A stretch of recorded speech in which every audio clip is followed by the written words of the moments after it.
Want to start using the Comet AI browser app by Perplexity, but not sure how? I'm Jessica, and in this video, I'll show you how to download and install Comet. Note that this video will demonstrate on iPhone, but written instructions for both Android and iOS will be listed in the description box. Now let's get started. To download Comet, first open the App Store. Go to the Search tab. Then type in Comet in the search bar. Tap Comet AI Browser when it appears in the search results.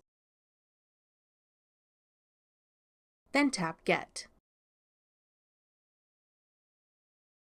If prompted, use Face ID or enter your password to confirm that you want to download the app. Wait for the installation to complete. Then tap Open to start using the Comet AI browser app. That's all it takes to download Comet.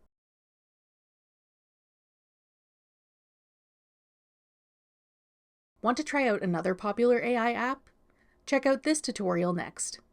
Click the video on your screen now to watch. Thanks for watching. If you found this video helpful, we'd love it if you'd hit the like button below and subscribe to our channel. We put out great new tech tutorials like this one every day.